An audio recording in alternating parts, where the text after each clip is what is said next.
Hey guys, what's up? It's your boy kbreezy here. I hope that all of you watching this having an awesome day. And in today's video, I'm going to be going over and breaking down what I feel like are the best overall settings to be using in Call of Duty Modern Warfare.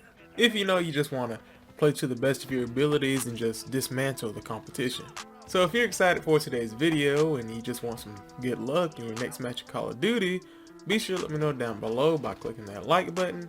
And while you're at it, if you're new to the channel, be sure to subscribe and hit that bell icon, because then you don't have to worry about missing out on some of the latest Call of Duty news or a post from this channel. But enough said, and let's go ahead and start off today's video with the very first setting that you need to change, which is actually your button layout preset. Now I play on button jumper tactical, and this really just replaces the need to have a scuff controller or even to play claw. The reason for this is it swaps your melee and crouch button and your jump and tactical button at the same time. That way you don't have to take your thumbs off of the thumbsticks during any of those normal procedures, because you're not really going to melee that often, and it's really just optimizing your controller for the buttons that you're going to use the most. Because the paddles on a scuff controller, the whole purpose that you have them is that you don't have to take your thumbsticks off. And just like with that, with these settings, you want to take your thumbsticks off, so it's like a free scuff controller. Yeah. But for real though, if you're like me and your pockets stay on broke-out mode, this is really just the way to go.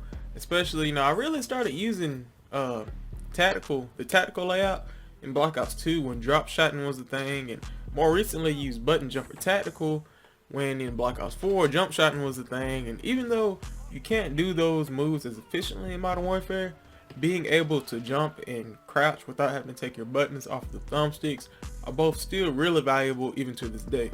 And it might take some time getting used to it, but if you're watching this video, you're obviously a Call of Duty prodigy, so it really shouldn't take you that long anyway, and it'll definitely be worth it in the long run.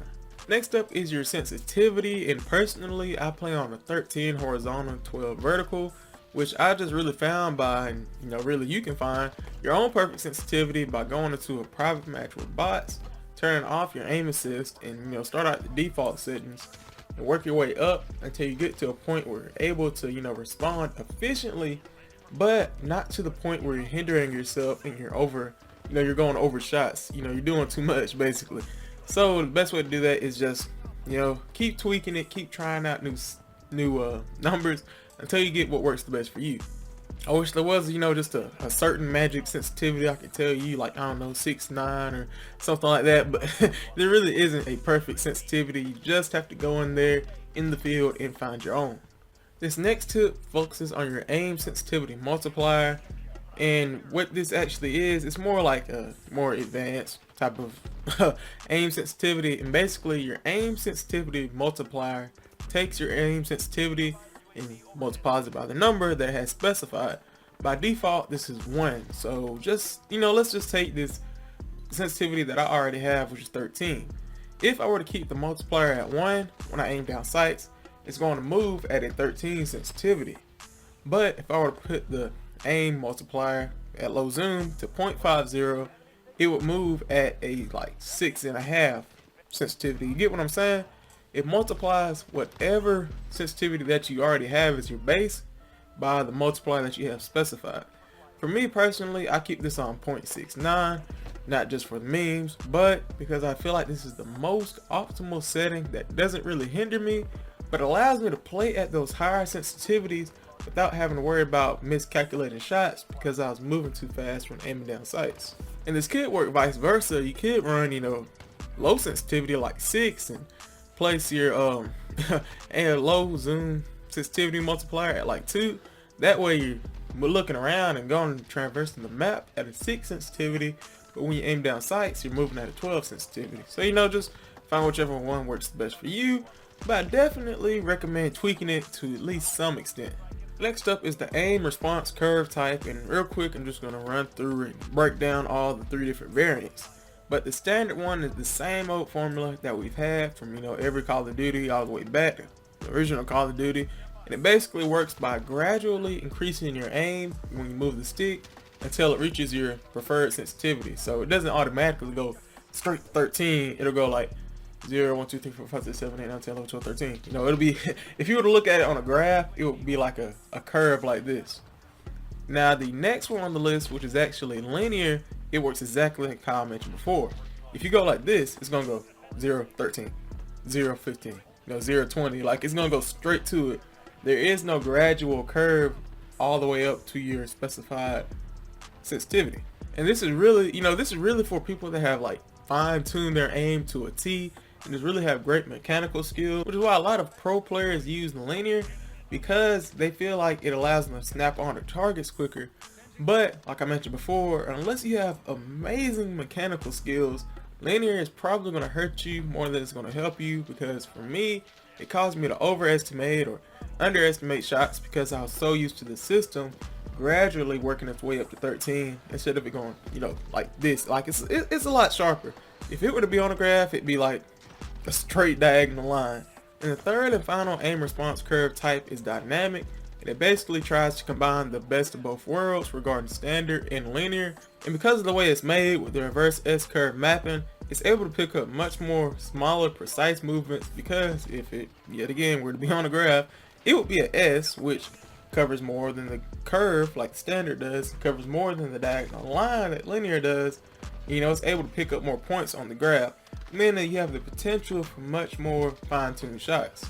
And initially, this is what I used at the start of the game, but overall, it just didn't feel as smooth as standard does with the gradual, you know, increase. But if you're not using standard, I would definitely recommend using dynamic, or at least giving it a try. And since we're talking about aim, I'll just go ahead and skip the aim assist real quick to save you a minute. But I'm also using standard aim assist, which functions like the traditional aim slowdown that we've had in other titles in the series. But there's also this new type of aim assist called precision, which basically only slows down right when you get on the target. You know, it's basically like shoot and then boom. It would only slow down right here. And you know, that's good, but at the same time, I say it was good if you got multiple enemies like here and there. You know what I mean? You're trying to aim and get the one in the back, but you get locked on to the one in the front and get killed. You're like, oh man. So you know, in situations like that, it's better. Or if you're like a PC player, you got robot aim. Anyway, the point is, precision is really for people that have really good aim. And I'm not saying that you can't use it if you don't have good aim, because for me, it kind of hindered me, because like I said again, it would only slow down for like a fraction of the second, and it kind of threw me off. So I still had to go with standard. And the next type of aim assist is focusing. And instead of the normal, you know, aim slow down near a target, it like takes a whole chunk, which is why I said it's for new players. But you know, it takes like a whole little section, and it really slows it down. And that's what I was using also at the start of the game. But like I said, let's just take that same scenario I used for precision. If there's two people right here, I am literally locked on to this first person and cannot get him off and shoot the other person in the back because he noticed me first. So like I said, you know, you can try both out for yourself, see which one works the best for you. But I started off with focusing, came back to standard because it just felt like the right way to go. Next up is controller vibration, and this is something that a lot of pro players like the Korean Savage, Dismo, Scump, Swag, you know, just a whole lot of pros have this setting disabled in order to make their, you know, accuracy as pristine as possible. And the reason for this is, if you think about it, while it does look aesthetically pleasing and even kind of nostalgic, you're literally got a controller shaking in your hands like this when you're trying to aim. So I mean, while it does feel good, it might not be the best way to go if you truly want to hit as many shots as possible. So if you truly want nothing holding you back from being the best you can be, I would definitely recommend making a switch and turning off controller vibration. I also noticed that after I turned this off, I stopped having sweaty hands after play sessions, and I also experienced less hand fatigue, probably because I didn't have to try and hold a shaky controller in my hands. So I mean, that's just an added bonus. And just to save you some time, and regarding the controller settings, everything past weapon mount activation I keep on default, except for the newly added sprint by default, which you should have turned on. If you don't have automatic sprint turned on, I would definitely recommend having automatic tactical sprint on, because this way you can save yourself from buying a controller, and it'll save yourself from having to focus on the unnecessary task and have the system do it for you. That way you can fine tune your aspects like aim even more as a result. But next up, you're going to want to head to your general settings and turn off weapon motion blur and world motion blur, because this causes people to kind of blend into the already dim, kind of hard to see background. And it could lead you to getting killed by somebody that you couldn't even see just because, you know, it kind of blurred him into everything else. And it looks a lot better, like, you know, from a gameplay perspective. But like I said, these are the best pro settings. We're trying to get as many kills as possible and drop as many bodies as we can. So if you want to do that, be at the best of your game, turn off that motion blur. And for the last setting in today's video, you're going to want to put on boost, either boost high, boost low, or just overall boost, which is what I use, because this allows you to not only hear enemy footsteps easier, but you can hear suppressed enemy gunfire and just regular gunfire from farther away. And I guess this setting may, you know, mainly apply to people with headphones, but even if you don't have headphones, having this added audio spatial awareness is really going to help you go on those longer kill streaks. But with that, guys, covers and breaks down what I feel like are the overall best settings to use in Call of Duty Modern Warfare for more kills and, you know, just to improve your overall gameplay. With the launch of Modern Warfare, you know, we've gotten a lot more settings than we used to have in other titles in the series, and as a result, it's kind of easy to get lost in the sauce, so to speak. But hopefully with today's video, I kind of help, you know, show you the light down the path and, you know, help you out in improving your gameplay, just becoming an overall better player. I mean, even I have a lot of things that I want to improve on, but I noticed that after using these settings, they made it much easier, and I noticed an increase in the, you know, average amount of kills I was getting in the game and my overall KD. And just out of curiosity, if there is any one setting that you could add to Modern Warfare, which setting would you choose? For me, this setting is technically already in the game, but it's not available for console players, and it would be the field of view slider. The reason for this is you can literally see more of the map and have the potential to see more people behind you and in front of you.